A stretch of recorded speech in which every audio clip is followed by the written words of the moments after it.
For the first time, Gladys Knight has opened the door to a past that many never knew. The Empress of Soul, who is now 80, finally revealed the untold truths of her Motown years. Join us as we delve into her experience with the label.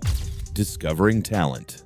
Gladys Knight was born on May 28, 1944, in Atlanta, Georgia, into a family that surrounded her with love and support. Her parents, Merrill Woodlow Knight and Sarah Elizabeth, raised 4 children, and music flowed naturally through their home.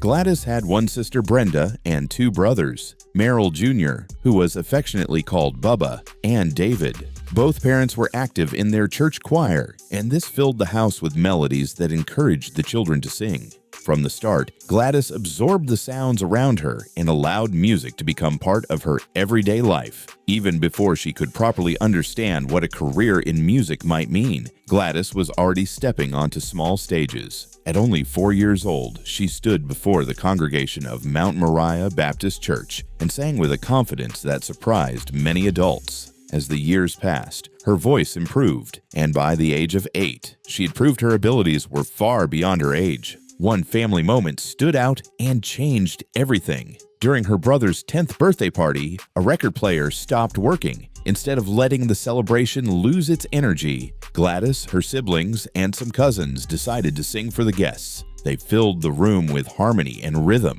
and those watching were amazed at how natural their performance felt. This single event sparked an idea in her mother's mind. She encouraged them to keep singing together as a group. With her suggestion, the children came up with a name, the Pips, and began building something far bigger than they could have imagined at the time. The Pips started performing in their hometown and worked their way into local talent shows. By 1955, they were known throughout Atlanta for winning every competition they participated in. These repeated victories helped them build confidence and open doors for bigger opportunities. Their hard work soon paid off when Brunswick Records signed them in 1957. With the contract came the chance to record and release music professionally. Their first 2 recordings with the label did not find success on the charts, but this did not stop their progress. They were already opening shows for some of the biggest stars of that era, including Jackie Wilson and Sam Cooke. These moments allowed them to step in front of larger audiences and learn how to carry themselves like professionals. By 1959, the group faced another challenge. Brunswick dropped them from the label, and 2 members, Brenda Knight and Eleanor Guest, left to start families. Even though this could have ended the group, Gladys and the remaining members pushed on. They welcomed another cousin, Edward Patton, and a friend, Langston George, into the group. Both men had been performing with another act before joining, so they brought in their own experience and style. 2 years later, in 1961, the group found themselves recording a song that would change their path.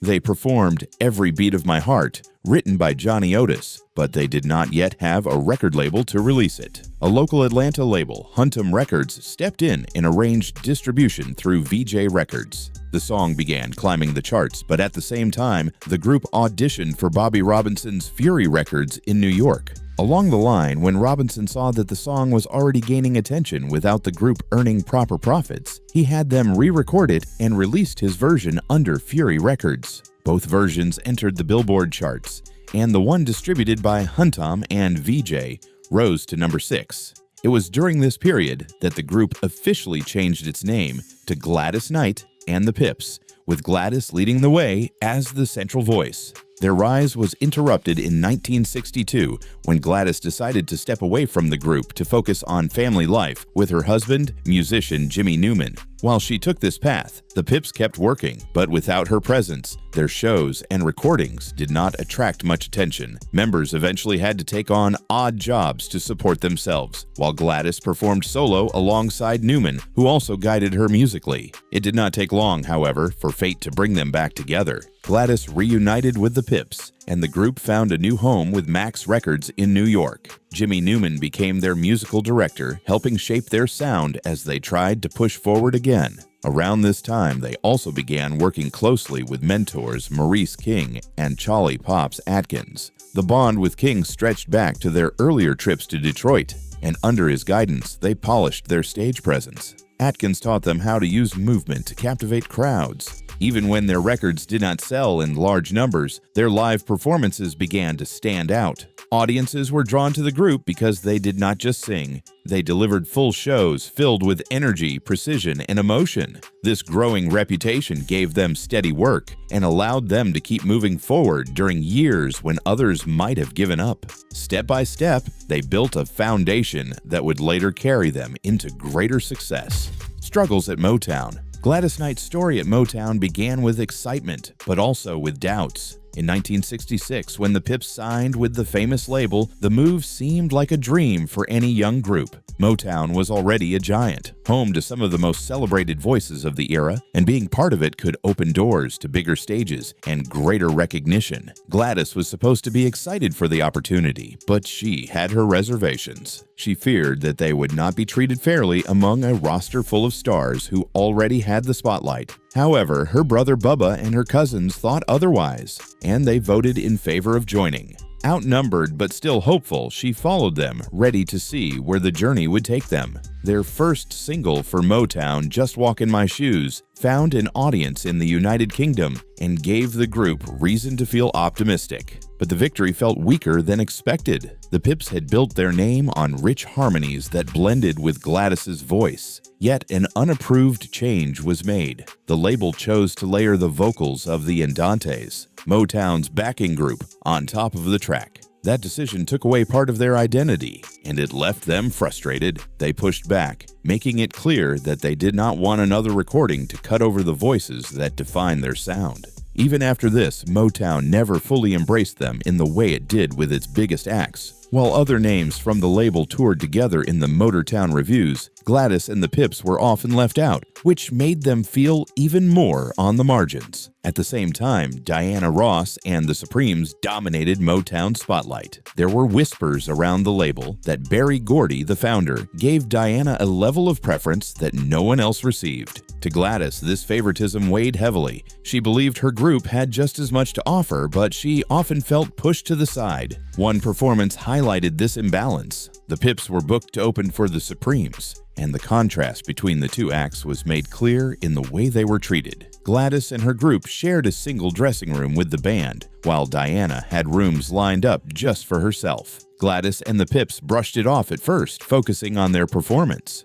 After the show, however, the situation took a sharp turn. Berry Gordy reached out, and instead of praise or encouragement, he told Gladys that the group was causing problems for his star act. The excitement she felt when his call came quickly turned into disappointment. The group was removed from the tour, sent home as if they were an inconvenience rather than valued performers. The memory of that moment stayed with her, and later she hinted that Diana herself may have influenced the decision, wanting the stage to belong only to her. Years later, Gladys opened up more about those times, writing about the tension she felt with Diana during their shared years at Motown. She did not hide that Diana disapproved of her singing style and did not welcome her presence. The rivalry did not explode into open feuds at the time, but it was clear that Gladys and the Pips were not seen as equals inside the label system.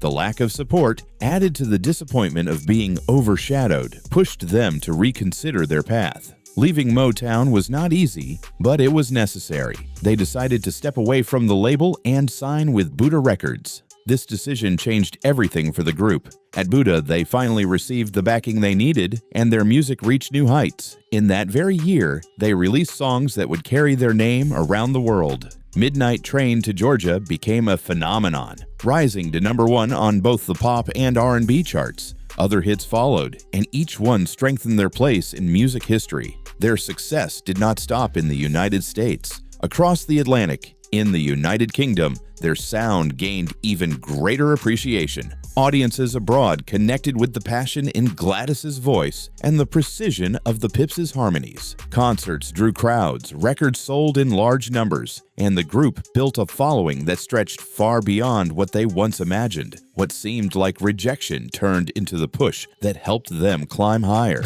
Hard choices. In 1968, while taking part in a concert in Gary, Indiana to support the election of Mayor Richard Hatcher, she came across a young family group. That group was the Jackson 5. She noticed they had something special, so she urged Motown boss Berry Gordy to sign them. Though others also played a role, Knight's suggestion helped push the group toward Motown. In later years, stories often gave Diana Ross the credit for discovering them, but Knight's part in that moment was undeniable.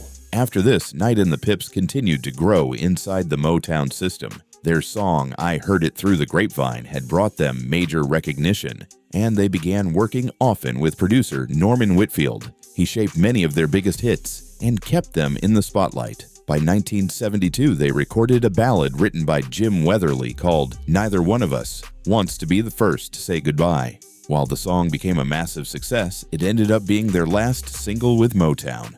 At the time the single was climbing the charts, the group was trying to renegotiate their contract with Motown. They wanted better terms, but the talks fell apart quickly. By February 1973, they decided to walk away from the label that had helped them rise. Soon after, they signed with Buddha Records, hoping to secure more control and better opportunities. The move to Buddha Records marked a new height in their journey. Their fame soared, and critics praised their work. For a few years, it seemed they had found their best rhythm, but by 1977, new troubles arrived. Disputes over contracts began to weigh them down. Both Motown and Buddha Records had conflicts with the group. Tired of the limitations, they asked to be freed from their Buddha contract. The label did not let them go easily. Instead, they were pushed to record side projects, while legal matters were sorted out. Even in the middle of these struggles, the group kept performing together resilience. Finally, by 1980, they signed with Columbia Records, leaving the battles of the past behind. The Columbia years brought a chance to reconnect with old friends. They reunited with Ashford and Simpson, who had once worked with them at Motown. Together, they created the album About Love, featuring strong singles like Taste of Bitter Love, Bourgie, Bourgie, and Landlord. Their sound carried both their classic style and fresh touches that connected with audiences. After a long international tour that stretched over a year, the group returned to the studio for another Columbia release. In 1983, they put out the album Visions. Its lead single, Save the Overtime for Me, became their first #1 R&B single in 8 years. The success gave the group another surge of recognition and proved they could still command attention after decades together. By 1988, the journey was nearing its end. They set out on what became their final tour. When the concerts were over, Gladys Knight decided to pursue a solo career. The group disbanded in 1989, bringing to a close a partnership that had lasted for 37 years. The split was amicable, built on mutual respect and shared history. Even after the breakup, the lives of the members continued, carrying both triumph and tragedy. Edward Patton and William Guest started a production company in Detroit, first called Guest and Patton Productions, later renamed the Crew Entertainment Company. Patton's life was struck by illness when he developed diabetes. The disease brought severe complications, forcing amputations and leaving him in a wheelchair. He passed away in 2005 in Michigan. Guest continued the company's work along with Patton's family, but he too faced health struggles. He passed away in Detroit in 2015 from congestive heart failure. The original Pips also saw loss. Eleanor Guest passed away in 1997 from heart failure, while Langston George passed away in 2007 from the same condition. Bubba Knight, however, remained deeply tied to music. He supported his sister's solo career as her tour manager and often joined her on stage, keeping alive the spirit of the Pips through performance. The story of their rise and persistence left behind a legacy that stretched far beyond their years together. Battles and bonds. Gladys Knight's career carried her through many highs, but behind the music, she often found herself tangled in feuds that shaped how people saw her and those around her. One of the longest and most talked about rivalries was with Diana Ross. For years, the tension between the two women seemed like something that would never end. Both were at the center of Motown, Both were rising stars, and both wanted their place in the spotlight. Time only made the distance between them grow stronger. Still, things eventually began to change. After years of avoiding the matter, they finally found themselves sitting down and letting go of what had been building up. They looked back at who they were when the trouble started. They were young, ambitious, and caught up in a fast-moving world where every action mattered. They had pushed against each other, and neither was willing to back down. But with years behind them, the bitterness no longer held the same power. They apologized, and for the first time in almost 4 decades, the strain between them was lifted. By 2005, after 37 long years, Gladys confirmed that the rivalry was done. The conflict had not been one-sided. Diana Ross had often shown her dislike for Gladys's voice, something that reflected Diana's strong personality. In the music world, such struggles were common, especially when big names were fighting for attention. Diana wanted to shine brighter than everyone else, and that hunger created sparks. Gladys's story of feuds stretched beyond Diana Ross. Another storm grew between Aretha Franklin and Dionne Warwick, two legends with powerful legacies of their own. This disagreement sparked after Whitney Houston's funeral in 2012. Dionne, in her grief, spoke about Whitney and mistakenly mentioned that Aretha was there, adding that Aretha was Whitney's godmother. It was not meant to harm, but Aretha took the words as an insult. Aretha did not let it pass. She hit back at Dionne, making the tension public. Jabs were thrown, and what could have been left as a small mistake turned into a headline-making feud.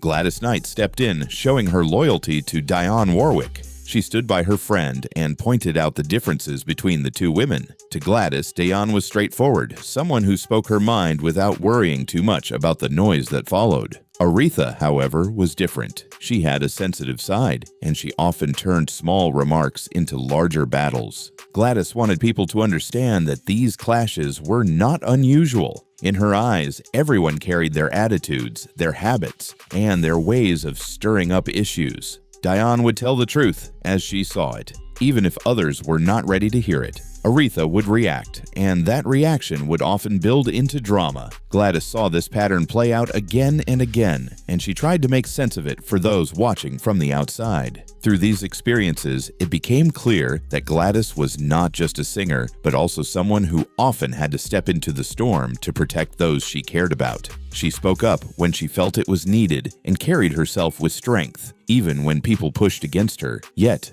her own life was not free from hardship. Behind the lights and applause, she carried struggles that weighed on her deeply. Her personal battles tested her in ways the stage never could. The world saw her as a strong voice, but she was also a woman trying to balance fame with personal pain. Feuds with stars like Diana Ross and moments of defending friends like Dionne Warwick showed another side of her journey. She was part of an industry built on pressure, competition, and pride. Even with all of this, Gladys Knight kept moving forward, learning to let go of bitterness, stand up for friends, and carry herself through the ups and downs of her life and career.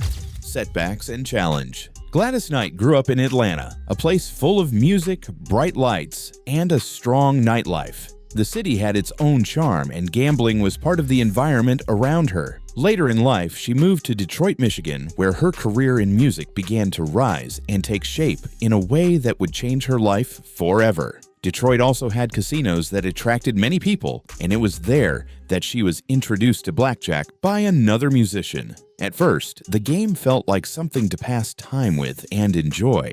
Very quickly, though, that simple habit started to take over her life. The thrill of the cards pulled her in, and she started to spend more and more time inside casinos. What began as entertainment soon turned into a serious struggle. The dealers and staff knew her well, and their warm greetings gave her a sense of belonging. They treated her with care and respect, and that made her feel protected whenever she stepped inside those rooms filled with noise, lights, and smoke. For a while, it felt like she had found a second family. The special treatment made her feel important, but it also drew her deeper into the cycle of gambling. As time passed, she realized she was spending not only her money, but also her energy and attention inside those casinos. Blackjack and baccarat became her daily companions, and she poured everything she had into the games. The losses grew heavier. She dropped staggering amounts, losing as much as $45,000 on one night and $60,000 on another. These figures were not just numbers on paper. They represented her hard work slipping away. Still, she could not walk away easily. The real turning point came when gambling began to take away from her family life. By then, she was a mother trying to balance fame, work, and children, but the casinos often pulled her in until morning. One day, she overslept after a night of gambling and forgot to take her son to school. That moment struck her deeply. It showed her how far the obsession had gone and how it was starting to affect her children. The games had taken too much time from them, and she knew she could not continue down the same path. Her sense of loss and desperation finally pushed her to seek help. She joined Gamblers Anonymous, where she found guidance and support from others who had walked the same path. Slowly, she pulled herself out of that destructive habit. The decision allowed her to regain control, spend more time with her family, and focus on her career again. It was not an easy process, but it gave her a chance to rebuild and to move forward with strength. Years later, another challenge arrived, though this time it was about her role as a performer. In 2019, the Super Bowl came to Atlanta, and Gladys was chosen to sing the national anthem. For her, it was a moment of honor, but it also came during a period of heated debate. Many people were angry at the NFL because of the treatment of Colin Kaepernick, the quarterback who had knelt during the anthem to protest racial injustice. After his protest, he had not played in the league, and many believed he was pushed out for his stance. When Gladys agreed to perform, some of her fans questioned her choice. They worried it meant she was not standing with Kaepernick and the larger fight against injustice. Comments poured in. Disappointment was expressed, but Gladys explained her decision clearly. She spoke about respecting Kaepernick's protest and about her own lifelong dedication to equality and fairness. For her, singing the anthem was a chance to bring people together, not divide them. She hoped her voice would remind people of unity and justice. Even though the criticism continued, she did not back down. She believed her actions were not an insult, but a way of showing another form of strength. Standing on that stage, she sang with conviction, holding on to the idea that music can be a bridge in difficult times. Her journey has shown many sides, moments of weakness, moments of strength, and moments where she had to stand firm despite public pressure. Her love for performing has always pushed her to rise again, showing that her place in music remains strong no matter what.